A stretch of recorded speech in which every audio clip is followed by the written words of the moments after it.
గిలాదు ప్రాంతానికి చెందిన ప్రవక్త అయినటువంటి ఏలియా ఇశ్రాయేలు రాజైన ఆహాబు సమక్షంలో ధైర్యంగా ఇలా ప్రకటిస్తాడు. ఇశ్రాయేలు దేవుడైన ఆ యెహోవా జీవం తోడు నా మాట ప్రకారము అవునుగాక. ఈ సంవత్సరములలో మంచైనను వర్షమైనను పడదని అతను అంటాడనమాట. ఇశ్రాయేలు ప్రజలు బయలు అనే దేవునికి పూజించటం మరియు యెహోవా దేవుణ్ణి విస్మరించటం వలన ఈ కరువు అనేది దేశం మీదకి వచ్చింది. ఈ కరువు సమయంలో దేవుడు ఏలియాకి ప్రత్యేకమైనటువంటి రక్షణను అందించాడనమాట. యెహోవా ఆజ్ఞ ప్రకారంగా కేరీతు వాగు వద్ద ఆ వాగు ఎండిపోయే వరకు ఆ వాగు నీరు త్రాగుతూ కాకుల ద్వారా రొట్టె మరియు మాంసము ఉదయమున సాయంత్రమున దేవుడు అతనికి అందించాడనమాట. అయితే వాగు ఎండిపోవడంతో దేవుడు ఏలియాను సీదోను ప్రాంతంలోని సారేపతు అనే ఊరికి పంపిస్తాడు. అక్కడ అతన్ని పోషించడానికి ఒక విధవరాలికి దేవుడు సెలవిస్తాడు. సారేపతు బయలు పూజ ప్రాంతం కావడం గమనార్హం. ఈ పరిస్థితి ఏలియాకి మరియు విధవరాలికి విశ్వాస పరీక్షగా మారిందనమాట. ఏలియా సారేపతుకు వెళ్ళగానే కట్టలేరుతున్న ఒక విధవరాలిని చూశాడు. ఆమెను పిలిచి ఒక పాత్రలో నాకు త్రాగటానికి కొంత నీళ్ళు ఇవ్వమని మరియు అలాగే ఒక రొట్టె ముక్కను కూడా నాకు తీసుకురమ్మని వేడుకుంటాడు.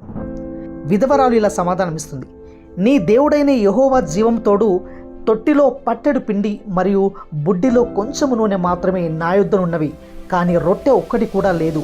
మేము చావకముందు నేను ఇంటికి పోయి వాటిని నాకును నా బిడ్డకు తయారు చేసుకోవాలని కొన్ని పుల్లలు ఏరుటకే ఇక్కడికి వచ్చాను అని అంటుందన్నమాట. అయినప్పుడు ఏలియా భయపడవద్దని, ముందు తనకు రొట్టె చేయమని, ఆ తర్వాత ఆమెకు ఆమె కుమారునికి భోజనం సిద్ధం చేసుకోమని చెప్తాడన్నట్టు. అయితే విధవరాలు తన అతి కష్ట పరిస్థితిలో కూడా ఏలియా చెప్పినట్టు చేసింది. దేవుని వాగ్దానానికి అనుగుణంగా ఆ ఇంట్లో ఉన్న పిండి తక్కువ కాలేదు, నూనె అయిపోలేదు. ఇది దేవుని నమ్మకాన్ని మరియు ఆజ్ఞను పాటించడంలో ఉన్నటువంటి శక్తిని చూపిస్తుందన్నమాట. ఈ కుటుంబం శాంతితో జీవిస్తున్న సమయంలో విధవరాలి కుమారుడు రోగంతో మరణిస్తాడు. విధవరాలు తన బాధతో ఏలియాని ఈ విధంగా ప్రశ్నించింది, నా పాపాలను నాకు గుర్తు చేస్తూ నా కుమారుడిని చంపడానికి నువ్వు నా దగ్గరికి వచ్చావా అని అంటుంది. ఏలియా ఆ బాలుడిని తీసుకొని దేవుని సన్నిధిలో మొరపెడతాడనమాట. యెహోవా నా మొర ఆలకించి ఈ చిన్నవానికి ప్రాణము మరలా రానిమ్మని యెహోవాకు ప్రార్థింపగా దేవుడు ఏలియా ప్రార్థనకు జవాబిచ్చి ఆ బాలుడికి జీవాన్ని తిరిగిస్తాడనమాట. బాలుడిని తిరిగి చూసిన విధవరాలు ఈ విధంగా అంటుంది, ఇప్పుడు నేను నీవు దైవజనుడవని నీవు పలుకుచున్న యెహోవా మాట నిజమని ఇందుచేత నేను ఎరుగుదునని అంటుంది.